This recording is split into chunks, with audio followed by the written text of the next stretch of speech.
4 में जो पहला क्वेश्चन है वो है वन्य और वन्य जीव संरक्षण में लोगों की भागीदारी कैसे महत्वपूर्ण है। मनुष्य का वन और वन्य प्राणियों से बड़ा गहरा संबंध है। जो मनुष्य है उसका हम लोग वन्य प्राणियों से कितने ज़्यादा कनेक्टेड है।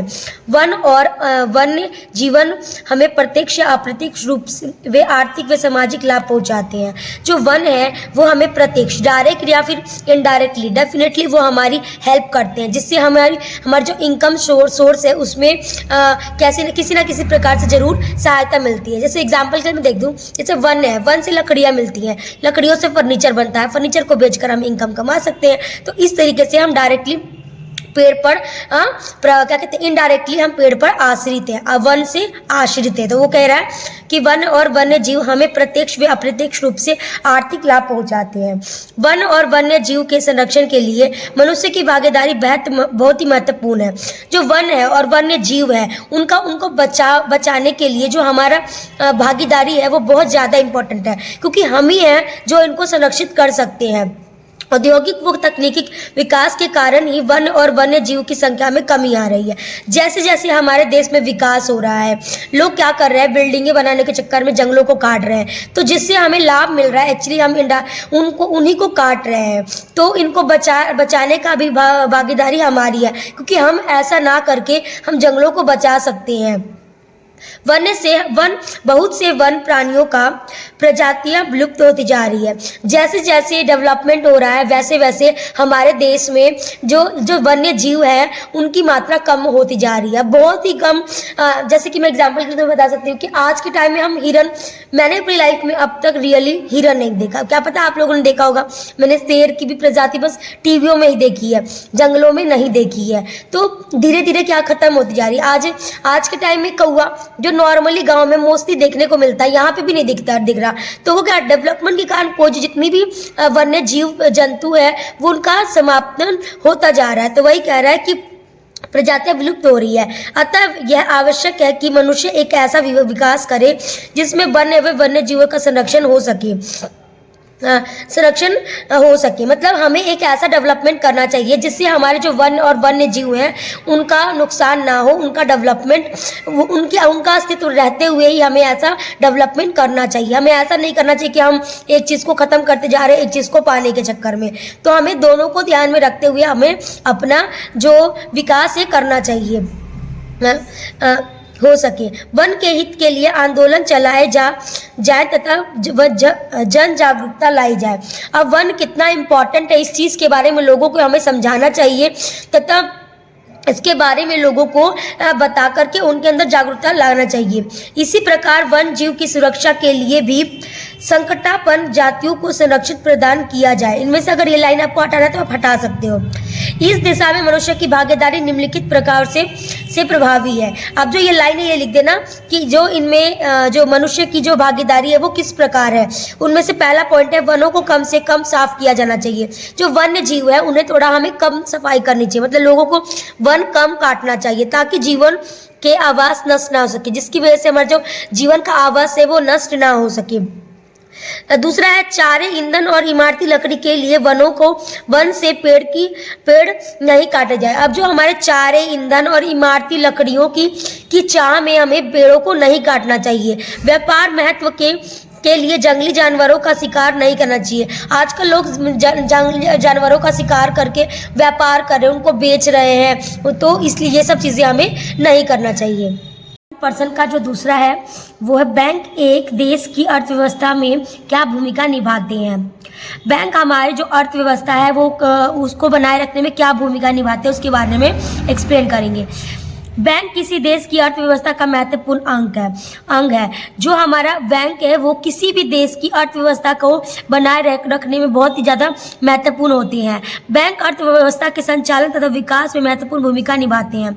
जो हमारा बैंक है वो अर्थव्यवस्था को बनाए रखने में बहुत ज़्यादा भूमिका निभाते हैं। बैंक लोगों के अतिरिक्त धन को जमा के रूप में स्वीकार करते हैं।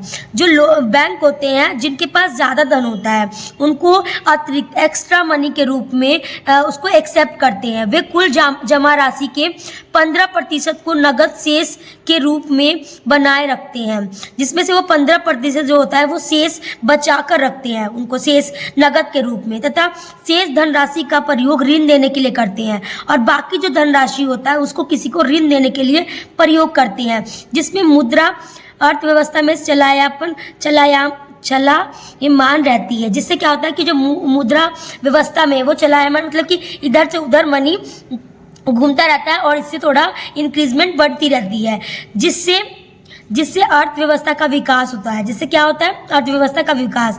बैंक लघु उद्योग से लेकर बड़े बड़े संयुक्त उद्योग को ऋण देता है। जो बैंक होता है वो छोटे छोटे उद्योग के अलावा बड़े बड़े उद्योग को भी लोन देता है, मतलब ऋण देता है। उद्योग इस धनराशि का प्रयोग पूंजी कच्चे माल श्रमिक संबंधित आवश्यकताओं को पूरा करने तथा विनिर्माण कार्य को करते हैं। अब जैसे मान लो मैंने किसी से धन लिया है, अब किसी से ऋण लिया है, तो उस ऋण का कुछ ना कुछ काम तो मैं करूंगी। लाइक अगर मुझे अपना घर बनाना है तो घर बनाने के लिए मैं बैंक से लोन लूंगी। अब उस पैसे का मैं करूंगी क्या? या तो घर बनाने में जो मेरे मजदूर लगे होंगे उनको पैसा दूंगी, जो सामान लेकर आऊंगी कच्चा माल उसमें पैसा लगाऊंगी। तो वो कहते हैं कि जो उद्योग करते हैं और जो छोटे उद्योग वाले होते हैं और वो पैसा लेते हैं, तो उन पैसों का क्या काम करते हैं? वो पूंजी कच्चे माल श्रमिक संबंधी आवश्यकताओं को पूरा करने तथा विनिर्माण का कार्य करती हैं, जिससे अर्थव्यवस्था को मजबूती मिलती है। जिससे क्या होता है? अर्थव्यवस्था को मजबूती मिलती है। भारत एक कृषि प्रधान देश है। भारत में मोस्टली क्या की जाती है? कृषि की जाती है। भारतीय अर्थव्यवस्था यहाँ के कृषि तथा उत्पाद पर निर्भर करती है। जो भारत की कृषि व्यवस्था है, जो अर्थव्यवस्था है, मोस्टली भारत में पैसा किसकी वजह से मिल रहा है? भारत में कच्चे माल की वजह से हो रहा है। जो किसान जो फसल उगाते हैं उनसे जो हमें मनी मिल रही है, उनसे हमारा अर्थव्यवस्था बना हुआ है। परंतु गरीबी के कारण बहुत से किसान कृषि संबंधी आवश्यकताओं को पूरा करने में असमर्थ हैं। हमारे देश में बहुत सारे किसान हैं, लेकिन सभी किसान के पास पैसा नहीं है, इसीलिए वो क्या करते हैं? गरीब होते हैं तो वो सारी चीज़ें आवश्यकताओं का पूरा नहीं कर सकते हैं, वो आवश्यकताओं को पूरा नहीं कर सकते। इसीलिए जमींदार तथा किसान अपनी कृषि संबंधित आवश्यकताओं को पूरा करने के लिए बैंक से ऋण लेते हैं, जिसकी वजह से जो किसान है वो पूर्ण रूप से बैंक पर निर्भर हो जाता है और बैंक से वो ऋण लेता है। भारत जैसे विकासशील देशों में फसल उत्पाद का स्तर बैंक द्वारा प्रदान किए जाने वाले ऋण पर निर्भर करता है। अब जो हमारे भारत में जितने भी विकास होंगे फसल से रिलेटेड, वो किस पर निर्भर करेगा? बैंक के ऋण देने पर। अतः बैंक प्रत्यक्ष तथा अप्रत्यक्ष दोनों रूप से अर्थव्यवस्था को विकसित बनाने में महत्वपूर्ण योगदान है। इसी प्रकार हम कह सकते हैं जो बैंक है वो हमारे देश में प्रत्यक्ष तथा अप्रत्यक्ष रूप से विकसित बनाने में काफी योगदान देते हैं। तीसरा प्रश्न है, सांप्रदायिकता क्या है? भारत में सांप्रदायिकता को बढ़ावा देने वाले विभिन्न कारकों को उल्लेखन कीजिए। जो सांप्रदायिकता है वो क्या है और उसको कैसे बढ़ावा मिल रहा है उसके बारे में एक्सप्लेन करना है। धर्म के नाम पर लोगों के बीच आपसी भेदभाव और घृणा पैदा करना सांप्रदायिकता कहलाती है। अब जो धर्म के नाम पे जो आपसी भेदभाव लोग करते हैं और उसके बारे में लोग घृणा पैदा करते हैं, उसको सांप्रदायिकता कहते हैं।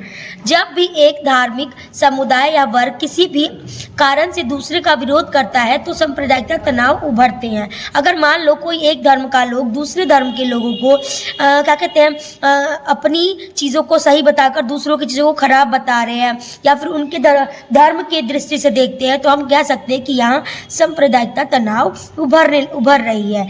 अब इसको बढ़ावा देने वाले कारण निम्नलिखित हैं। जब भी एक धर्म समुदाय या वर्ग किसी भी कारण से दूसरे समुदाय का विरोध करता है तो सांप्रदायिकता तनाव उभरने लगता है। मतलब एक धर्म के लोग दूसरे धर्म के लोगों का विरोध करने लगते हैं, तो इससे क्या होता है कि एक धर्म का दूसरे धर्म से क्या होता है? नफरत पैदा होने लगता है, जिसकी वजह से सांप्रदायिकता तनाव उभरती है। कभी कभी कोई धर्म तथा उपधर्म दूसरे के हितों की अपेक्षा करके अपने हितों का साधने का प्रयास करते हैं। कई लोग क्या करते हैं कि अपने धर्म को बहुत अच्छा बताने लगते हैं, दूसरे के धर्म को बुरा बताने लगते हैं, जिससे क्या होता है कि आपसी मतभेद होने लगता है। किसी धर्म द्वारा अपनी विशिष्ट पहचान बनाए जाने की प्रक्रिया से भी सांप्रदायिकता का पहचान होता है। अब मैं मान लो मैं हिंदू हूँ और मेरी पहचान हिंदू से है, अगर मैं ऐसा कहती हूँ तो फिर मैं भी सांप्रदायिकता का सांप्रदायिकता का तनाव बढ़ाने का कारण बन सकती हूँ। इसीलिए हमें अपने धर्म को दूसरे के धर्म से कंपेयर नहीं करना चाहिए और ना ही ये करना हमारा हक है। कट्टरपंथी अपने धार्मिक समुदाय को अन्य धर्मों की तुलना में श्रेष्ठ तथा पृथक दिखाने का प्रयास करते हैं। वे सामान्यतः हितों की अपेक्षा अपने हितों को अधिक महत्व देते हैं। वे प्रत्येक नागरिक को व्यक्तिगत रूप से नहीं, आपकी सांप्रदायिकता की दृष्टि से देखते हैं। इस प्रकार वे पृथक पहचान बनाए रखकर दूसरों को अपने तथा दूसरों के से दूरी बनाए रखते हैं। इससे संप्रदाय बढ़ती है। अब मान लो मैं धर्म के कारण किसी से मतभेद कर रही, किसी से भेदभाव कर रही हूँ, इससे क्या होगा? इससे सांप्रदायिकता उत्पन्न होगी। इसीलिए हमें सबको समान रूप से देखना चाहिए। कुछ राजनीतिक नेता सांप्रदायिकता तनाव पैदा करवाकर वोटों का ध्रुवीकरण करवाते हैं और आसानी से चुनाव जीत जाते हैं। कई लोग क्या कहते हैं कि हम इस धर्म को मान रहे हैं। नेता जब चुनाव लड़ने आते हैं तो वो एक दूसरे के धर्म के बारे में ऊंचा नीचा बता करके, अपने धर्म को अच्छा बताते, दूसरे धर्म को बुरा बता करके वोट को जीत लेते हैं। क्योंकि जो जिस धर्म को मानने लगता है, लोग उस धर्म के बारे में बताने लगते हैं और उन लोगों से वोट ले लेते हैं, जिसकी वजह से सांप्रदायिकता तनाव बढ़ती है।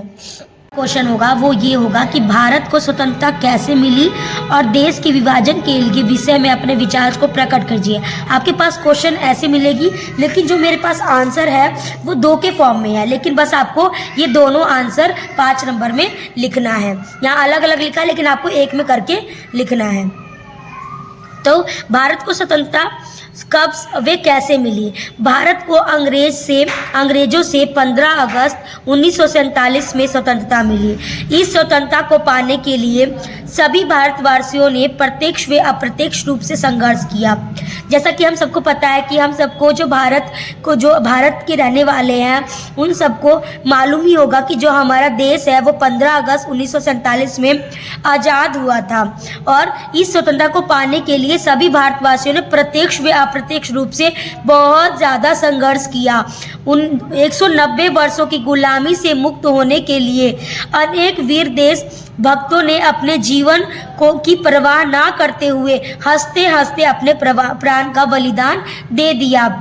यह स्वतंत्र देशभक्त वीरों की त्याग व समर्पण की भावना का परिणाम है। आपको ये लिखना है, उसके तुरंत बाद लिखना है, इसको एक लाइन छोड़ने के बाद लिखना है, भारत की स्वतंत्रता के साथ साथ देश का सांप्रदायिकता विभाजन भी हुआ। अब हमारा देश तो आज़ाद हो गया, लेकिन सांप्रदायिकता के कारण सांप्रदायिकता का भी विभाजन हुआ हमारे देश में। अंग्रेज भारत से जाते जाते भारतीयों के मन में हिंदू मुसलमान की भावना का कड़वा बीज बो गए। अब वो आपसी भेदभाव के लिए उन्होंने हिंदू मुसलमान का जो आपसी मतभेद है इसको बढ़ाते चले गए। मोहम्मद अली जिन्ना के द्विराष्ट्र सिद्धांत के कारण बंटवारे की मांग जोर से उठ रही थी। उत्तर पश्चिम सीमांत क्षेत्र, पश्चिम पंजाब, सिंध, बलूचिस्तान तथा पूर्वी बंगाल को मिलाकर पश्चिमी व पूर्वी पाकिस्तान का निर्माण किया गया। शेष भारत का रह गया। इस प्रकार सांप्रदायिकता का विभाजन हुआ और हमारा देश 2 भागों में बंट गया।